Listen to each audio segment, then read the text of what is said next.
Yeah. What's poppin', y'all? What's poppin', y'all? What is poppin'?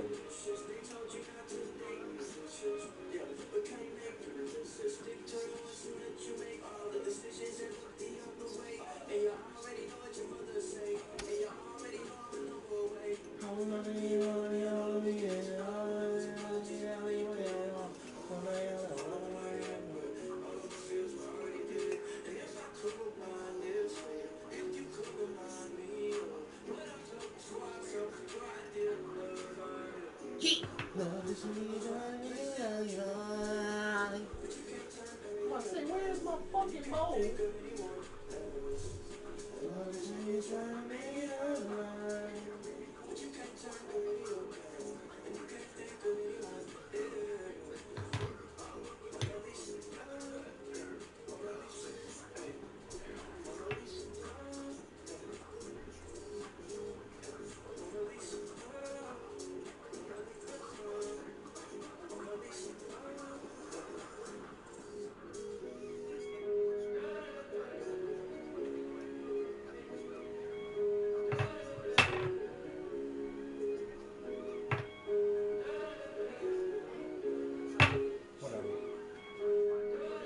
Probably even had some in this bitch.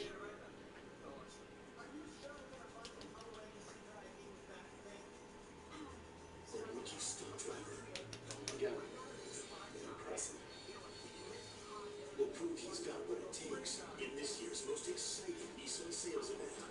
Fast offers this way you won't stick around. Smooth running business, that's the goal. It's a bumpy road, but when we're all tuned in together for that common purpose, when we're all going the right way, then it, the bumps kind of smooth out, and that's really all you can ask for. Finance leaders like Stephanie rely on sage tools and insights to smooth out the bumps in their business. So you want to see me or be me? Da da da. Da da da da.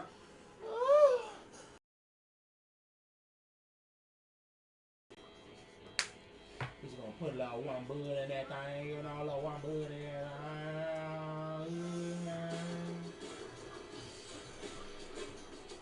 Yeah.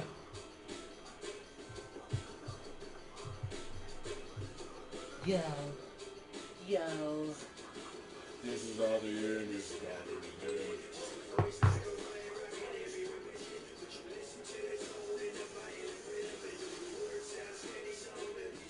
Say yeah. Yeah.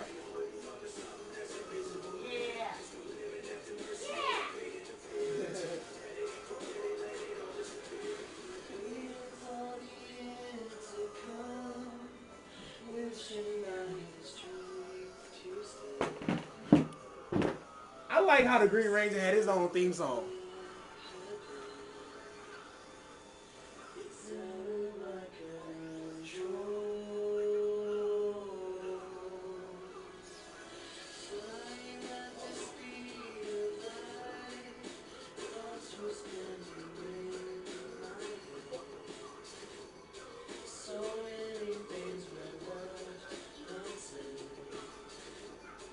It's hard to let you go.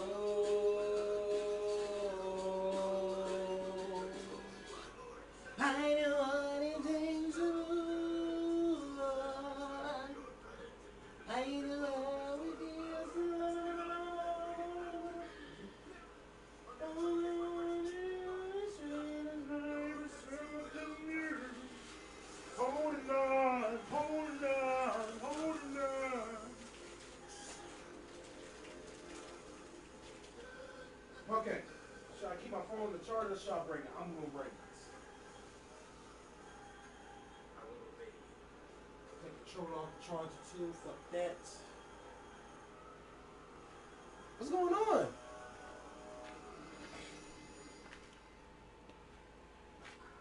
Smoking on that mojo, smoking on that mojo, smoking on that mojo, smoking on it, smoking on it.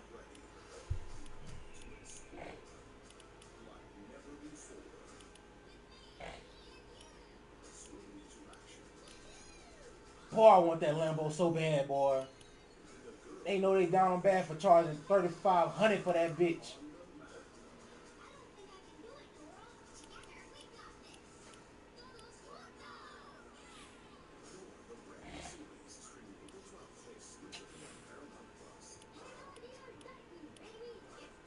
I'm about to say what?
white.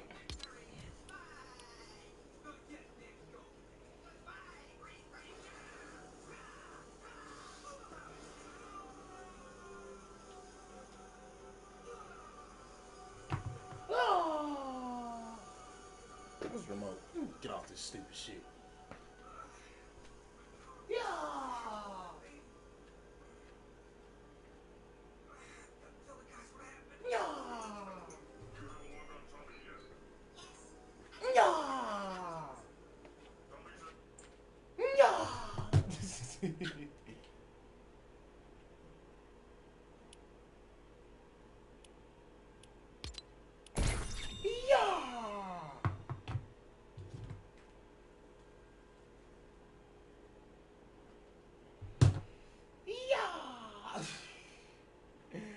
All right.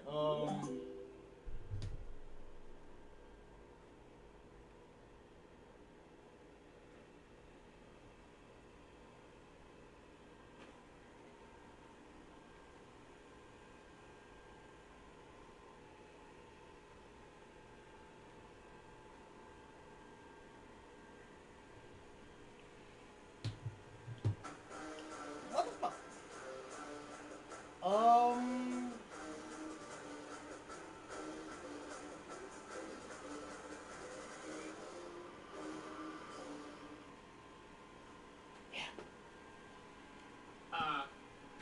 The Rock is about to talk about Cody Crybaby's mama, and I just had to share this. I had to share this moment with the channel, the backup channel, the main.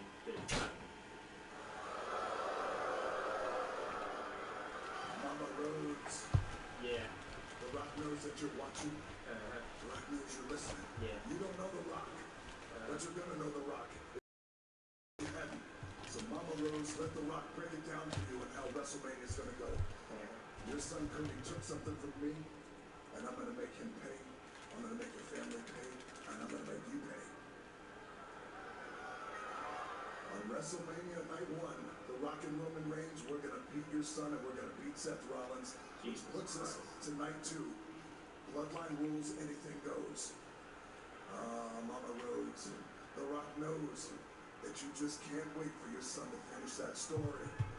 You want your son to finish that story so bad. You want your son to hand you that belt so bad. That Universal Championship. But that ain't gonna happen. That belt is gonna stay around the waist of my cousin Roman Reigns. Bro, I hope so. I hope it happens, man. I feel like, The Rock is in this, he's the villain thing, and it's working out. People are, fucking with it, ironically, which is crazy, because it's like, they was literally mad at him, and now they mad at him, love him now. But it's like, I really want this to happen. I want him to win, to do it, bro. Just so that people can actually get mad. So he can continue to talk his shit. I'm really there for it, though. I don't give a fuck about Cody. I don't give a fuck about Cody, whatever. Dude. Yeah. I'm disrespectful, man. I'm a disrespectful bitch, man. The Rock also wrote a song. Rhodes and Seth Rollins at WrestleMania.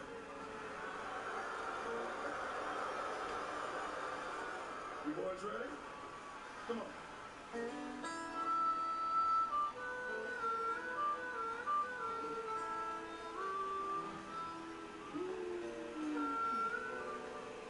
The Rock is gonna come, later smack it down on your blonde Cody ass and your best friend the clown. I'm gonna whoop that ass and break your back, or maybe I'll just beat you with my fanny pack. Hey! This is why he's the GOAT. You truly have no choice but cry to your Mama. you know who The Rock is talking about. Mama Rhodes. Cody Rhodes is mama. Rock is a mama's boy. You got a lot of mama's boys out there? Oh yeah. Oh yeah. You boys are mama's boys. You know it. Well, here's a little story about how Cody was born. This is historically accurate. This is historically All accurate. the stories are historically accurate. God damn. Dusty's youngest son was just what he feared. He tried to raise him right, but he turned out too weird. When Dusty said with total frustration that drugs and cheap condoms was a bad combination. I know it keeps Cody awake to know he wasn't planned and he was a mistake. It's okay, Cody. The important thing is you're here now. But you're not alone. Going to WrestleMania, you got a tag team partner. That living embodiment of cringe, Seth Rollins. Got a little song for him too. Cackling and dancing is all that you do.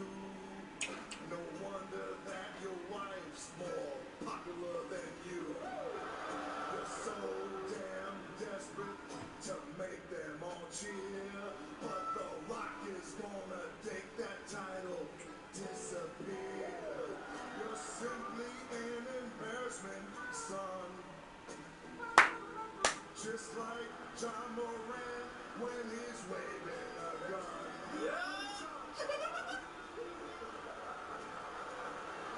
We love you, brother. You will soon.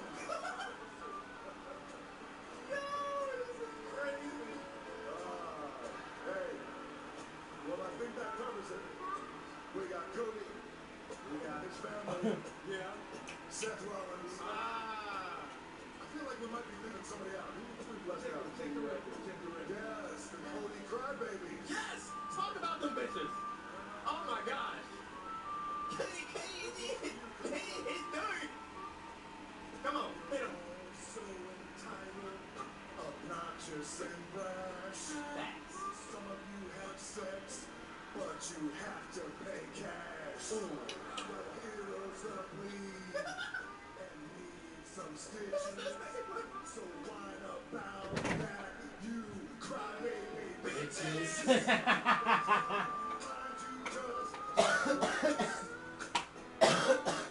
You walk and kiss the ass of the final ball. We're gonna do that one more time. Say it again. And this time, have the camera show the crowd. You walk and kiss the ass of the final. No ball. Yo, King Kid, what's up, man? Balls. Boom. No. Rocky.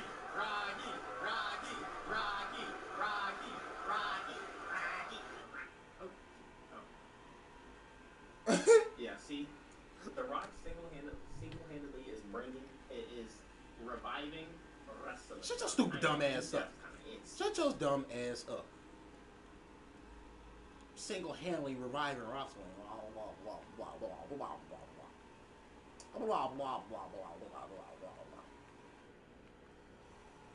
Okay. So since I don't see nothing on the recommended,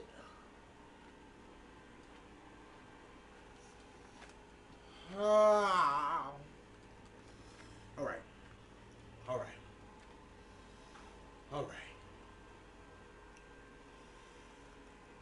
Five, 4, 3, 2,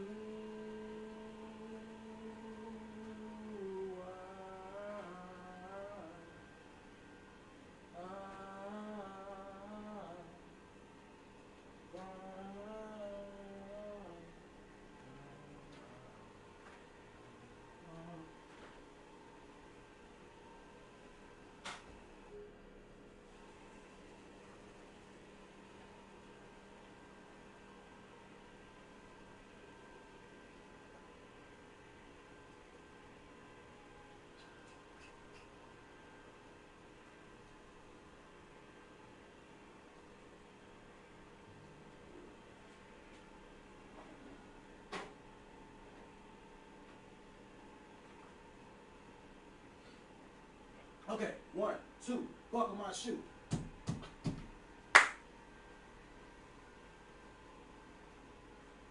One, two.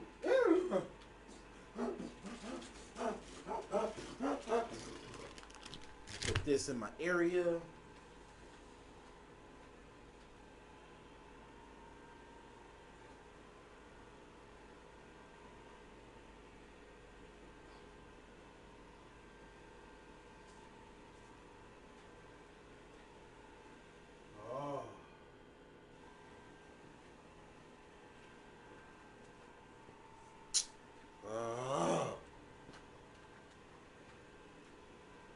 Please. Please. Fuck. Ain't no way. Ain't no way.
Oh, remote. I forgot I put that bitch on the bed.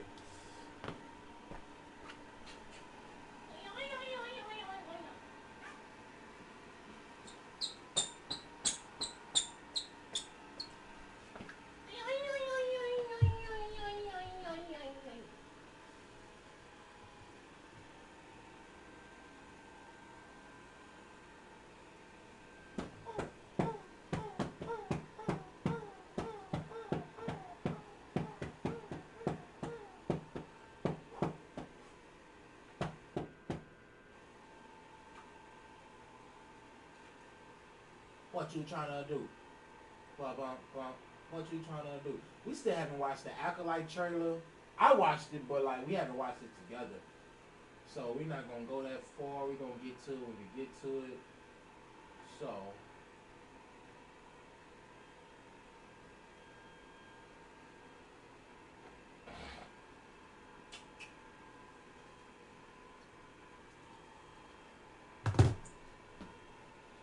Maytag knows cats shed, which is why Maytag engineered the Pet Pro washer to remove 5 times more pet hair. Incoming.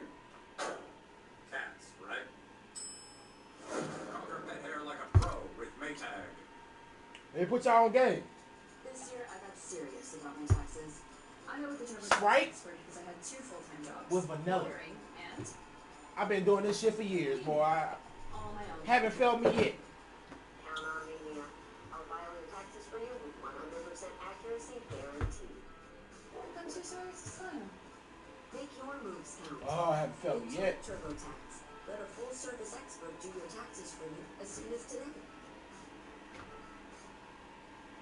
Welcome to the Heavy Spoilers Show. I'm your host Paul. In this video I'm breaking down X-Men 97.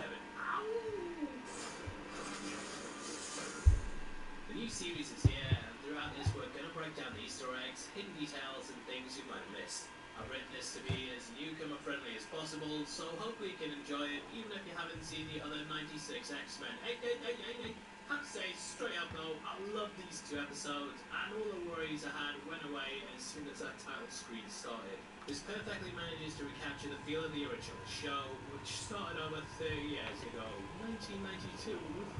It was the final season that actually ended in 1997, and we ended with an episode called Graduation Day. This seemed like a step in a positive direction, as we had a meeting in Human Relations Summit.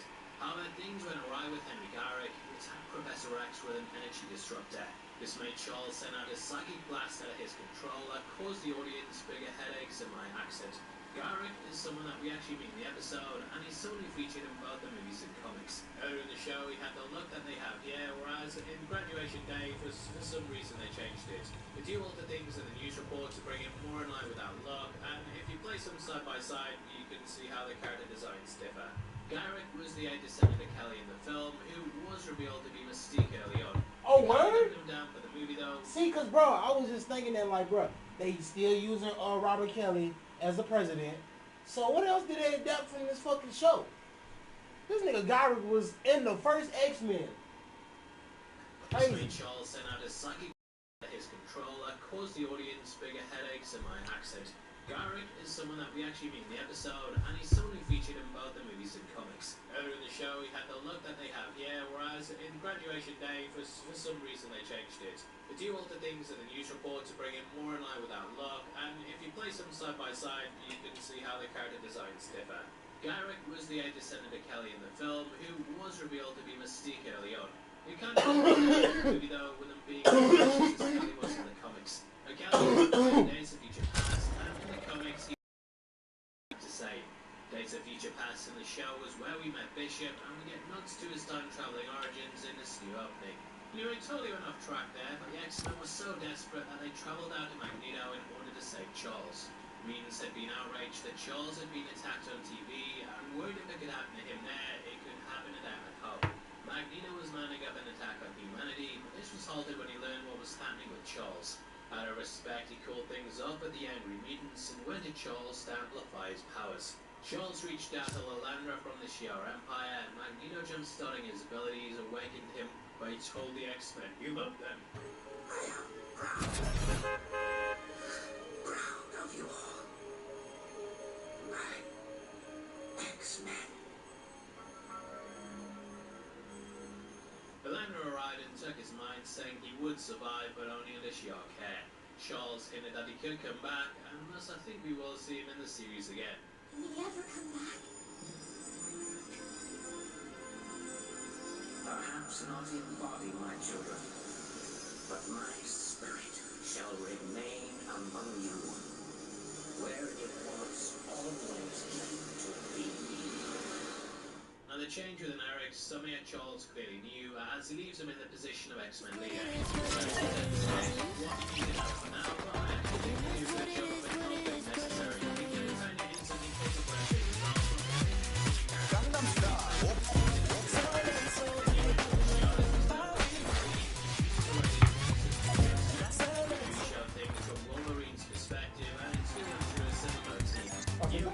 Through the eyes of Roberto and Costa, produced in 1982. I think that one day. Shall remain among you, where it was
word from our sponsors. Now in this video we're introducing the Marvel Case to Buy collection. It's designed to transmit your tech and give you the ultimate protection. Only sold with a range of accessories inspired by Stark Industries and the world of examples. As you guys know, I love Iron Man, so I just had to pick up this Armor Activate case. It ignites a superhero spirit, elevates my style, plus it keeps my phone safe and secure.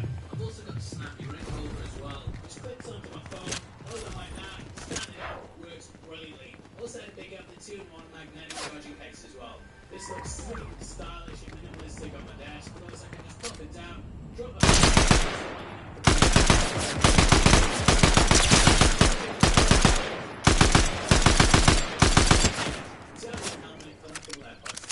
this one-of-a-kind case takes your AirPods to the next level by bringing Iron Man's iconic helmet. Just drop your AirPods in there, put it back on the stand, and they're going to charge looking cool. I think this collection by Case2Buy is absolutely brilliant. So happy to have these guys sponsoring me, and if you want to pick one of these up as well, which why wouldn't you? Go to the link in the description to see that amazing range. Head over to Case2Buy.com right now, click that link in the description, check out the amazing Iron Man collection. Huge thank you again to Case2Buy for sponsoring this video. Absolutely brilliant. Go check them out. Peace. For me, mine makes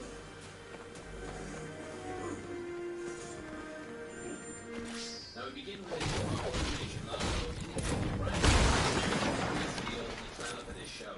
In the background we have several nods to classic Marvel cartoons such as the 90s thing from the Fantastic Four, which then transitioned into Wolverine. We then get the Silver Surfer, the Sea Baton, of course comes from the Captain America from the reason the first group is so important is because they all had their own show box.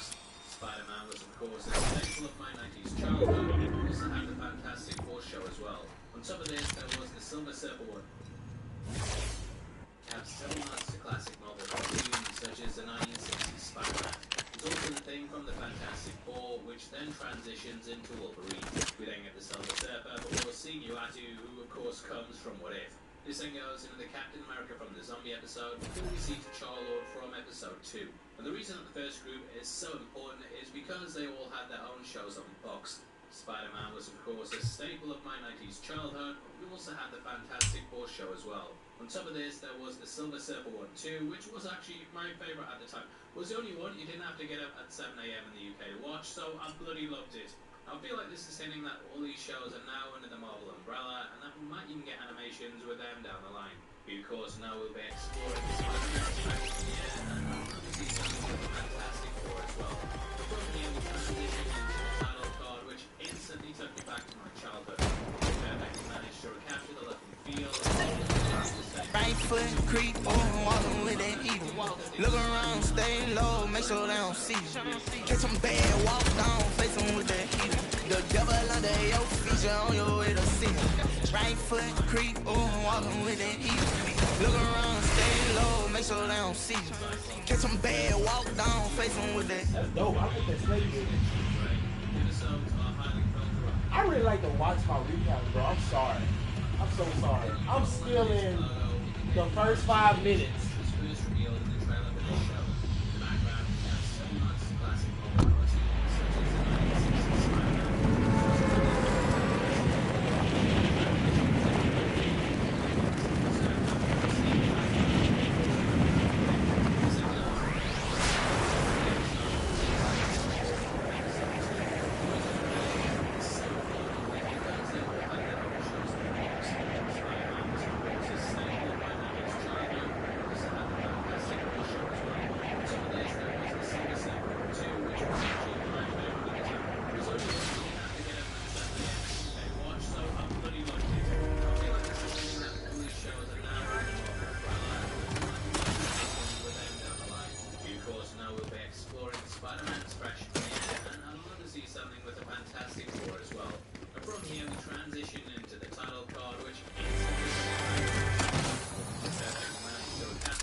instead of Wolverine, we next get Jean Grey.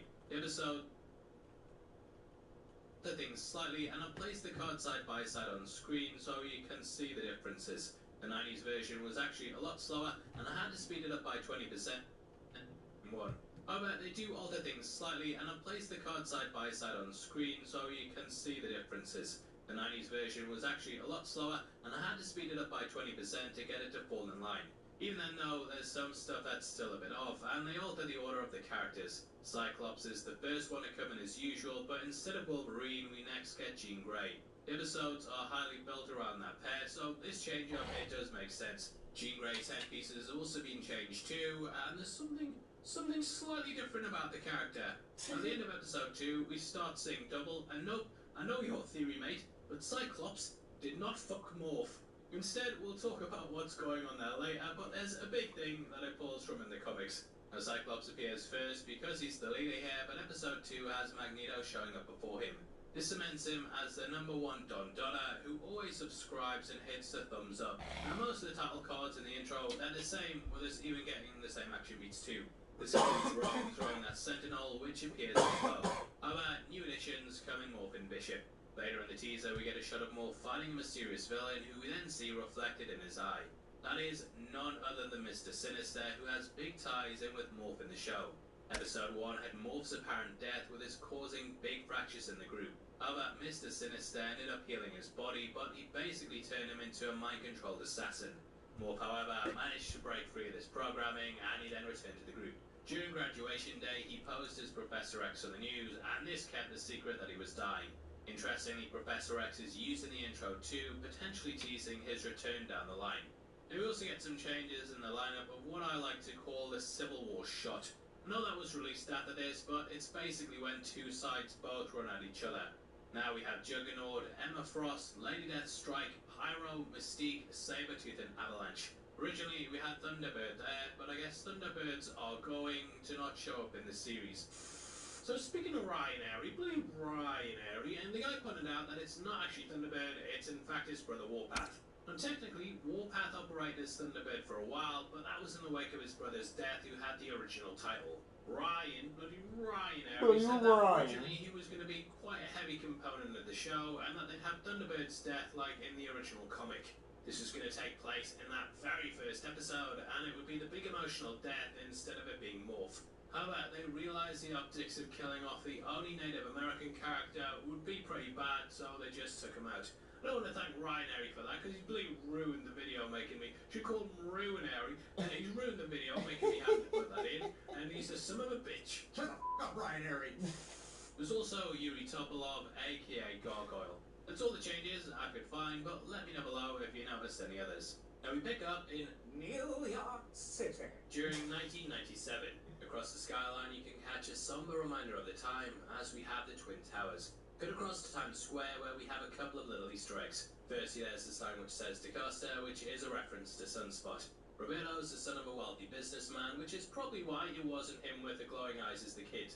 Also, that was quite recent, so definitely wasn't him, but hopefully his suckers still have comments correcting me, so you boosted the engagement. See you, chump. We also have coffee for 99 cents, along with Vistacorp. Vistacorp is primarily a Marvel security company, and it's what Scott Lang worked for before he went to jail. However, they also own a big news station. That is WHIH, who deliver the report off the back of this intro. They ran several reports in the MCU and popped up in a lot of different projects. Normally, they're the premier news station that they tend to use, and it's featured several hosts, including Christine Everhart. She had fans for Everhart, and we also had Olivia Munn playing a reporter for them in Iron Man 2. Munn played Psylocke in the Fox franchise, and Morph appears as her during episode 2. At the top, we also have Stark Industry, with him needing no introduction. We also had an Iron Man cartoon in the 90s too, and I'd love to see him pop up at some point.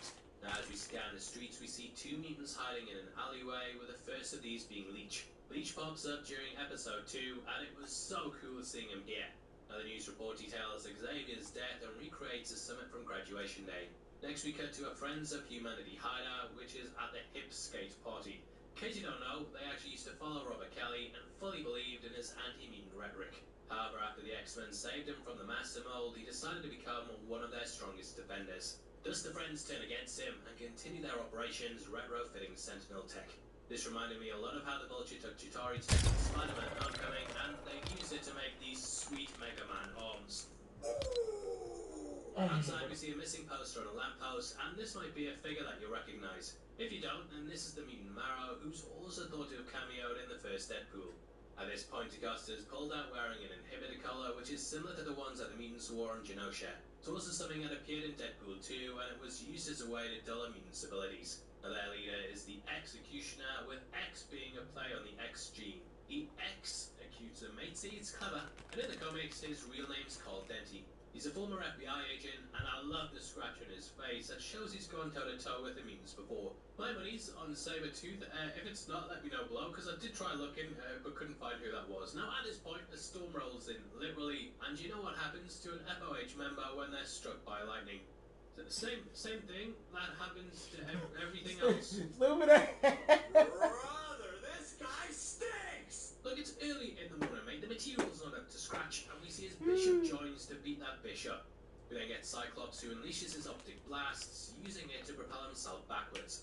This being used as a way for movement is something we see employed later on, as he blasts the ground in order to cushion his fall from the Blackbird. Little does he know, though, that the terrorists have Sentinel technology, but Cyclops gives them an eyeful when they take off his visor. Cut at the outside, and we get a shot of the Daily Bugle front page, with that, of course, being the newspaper that J. Jonah Jameson runs. On the front of it is a big 90s staple, with there being a Benetton Group fashion show.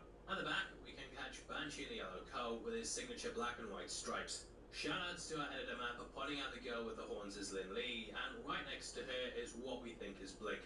Not quite sure who the others are, but good news is, that's what the comments are for. As the page moves down, we can also catch them asking if Spider-Man's a mutant. This is a question often brought up in the comics, and during Wanda's alternate House of M-World, he pretended to be one in order to not be ostracized. Next to that is the Hellfire Gala, which is a staple of the comics and films. It featured an X-Men First Class, and also had its own run in the comics. We can see that the text for the articles by Eddie Brock, with him, of course, being Venom. Next to him, it says photos by Peter Parker, but I don't know exactly who that is. The name sounds familiar, but I just can't quite remember. Put my finger on it. And we cut to the X-Mansion for the establishing shot that's also used in the credits. We can catch a basketball court there that the group later play on, and also the pool at the back. The basketball court's where the Blackbird's situated, and with a plane rising out of it in the original X-Men movie. Inside we cut to see Gambit rocking a 90s t-shirt. And yeah, people used to actually wear this stuff. I won't embarrass anyone I know though. Now the kitchen slightly resembles the one seen in X2, with us getting an island in the middle.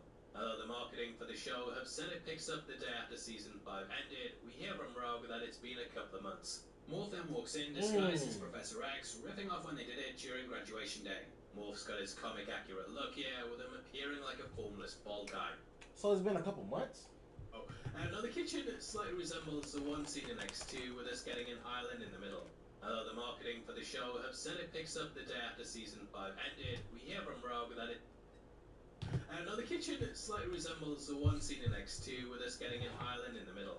Although the marketing for the show have said it picks up the day after season 5 ended, we hear from Rouge that it's been a couple of months. Okay. Morph then walks in disguised as Professor X, riffing off when they did it during graduation day. Morph's got his comic accurate look here, with him appearing like a formless bald guy. Jean Grey is also pregnant too, again showing this is months after Professor X died. I said Jean, but we'll talk about it later, and we come to Costa down in the lab.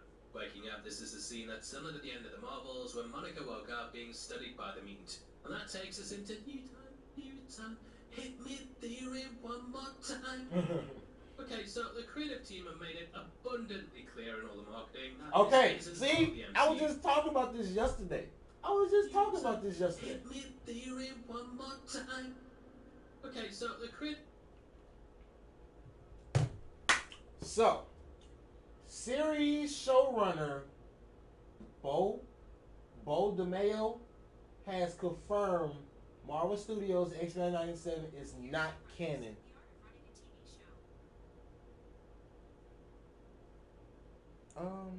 When did I even...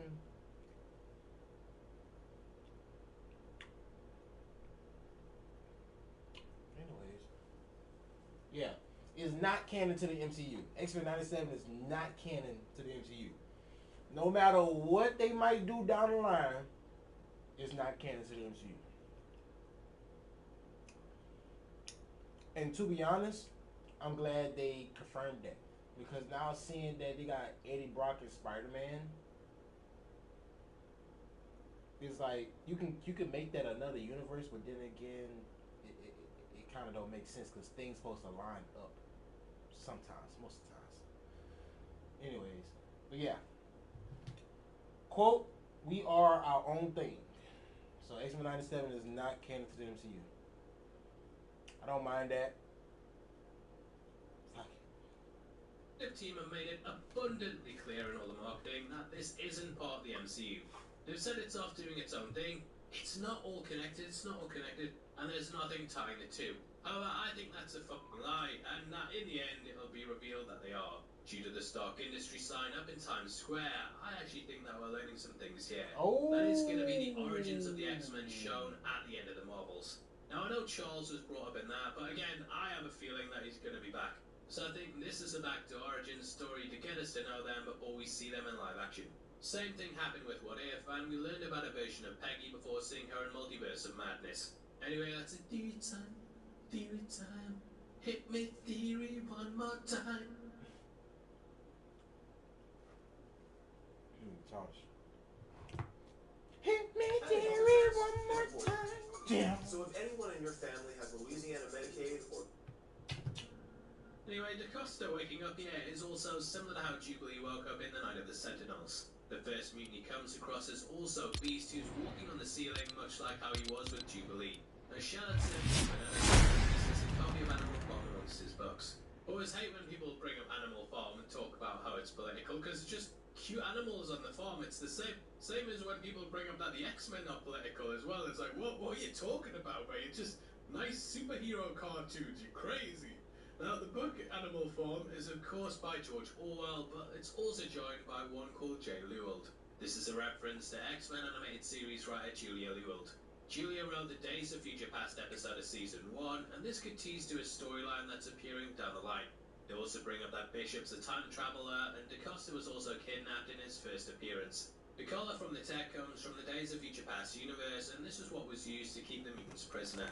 Cyclops and Storm then show up before we cut to the Danger Room. The world has seemingly been destroyed by Magneto, with this eerily foreshadowing episode 2. We see several dead politicians on the ground and can also catch the UN symbol. This shows Magneto's taking over and ushering in the future of mutant kind. It shows how dangerous that they think that he is, and also creates the tensions that come at the end with the big reveal. I love how DaCosta thought Wolverine was part of the program too, and from here we cut to Cyclops looking at a picture. This shows the team in their original costumes, which first debuted back in 1963. The video calling, yes, video calling in the 90s, a bloody video calling, and this is to Val Cooper. Cooper's an ex-NSA agent who joined the Superhuman Affairs Commission. She's had run-ins with Gyrick in the comics too, and managed to secure a presidential pardon for the Thunderbolts after they defeated him. She also brings up Oliver Trask, and they talk about the incident that made Kelly switch sides. Trask has been missing ever since his inventions tried to swap out President Kelly's brain with a Sentinel computer. Trask appears later on in the episode, and he's always been a big villain in the comics. In the movies, he was played by Bill Duke in The Last Stand, and then Peter Dinklage in Days of Future Past. That took place in the 70s. Don't ask me to explain what's going on here. I don't think Fox had a plan. And we also get a mention of Madripoor, which is a crime-infested underworld city that Wolverine used to frequent. That popped up in Falcon and the Winter Soldier, and it's possible that we also might get it in this series. But we hear that several groups are now repurposing Sentinel tech, which may lead to something down the line. We see the Master Mold, and also the factory in ruins, foreshadowing what's to come. We also learn that Professor X's death happened on Armistice Day, which is it's a nice little touch. Regina is desperate to leave the team and take some time away, with Magneto providing a way to do that. Seems like she might have ulterior motives, and the photo of the team is smashed, which could again be taken as a sign from God. Outside we see the group playing basketball and Wolverine unmasked. His look was based slightly off Charles Bronson, with us really getting to see that play off here. Also, I love how Rogue has to wear a full bodysuit because there's a chance she might touch someone in the game if they bump into her. Now we get some Wolverine Cyclops tension, and it's clear that he doesn't like him as the leader. Going to Gyrick, they want to track down Trask, while the rest of the gang are looking for DaCosta. So good seeing Wolverine back in his civilian clothes, and I love that sheepskin jacket and shirt combo that's pulled across perfectly to the show. With Gambit and Rogue, we see the struggles in their relationship as she focuses on hands touching on the dance floor. This is something that she can't do because contact with her immediately drains someone's life force. So you can kind of see why she gravitates towards Magneto, because he's someone who isn't affected by her abilities. Adding in a romance for the pairs, something that happened in the comics when they were both stranded in the Savage Land. Oh, word? Eventually she was put off by... Bro, because I was just thinking like, bro, this relationship is so weird. Like, this love triangle is so weird. Who in the hell, why in the hell would they even feature this? But it was part of the fucking comics. That's crazy. Yep, as she focuses on hands touching on the dance floor. This is something that she can't do because contact with her immediately drains someone's life force. So you can kind of see why she gravitates towards Magneto, because he's someone who isn't affected by her abilities. Adding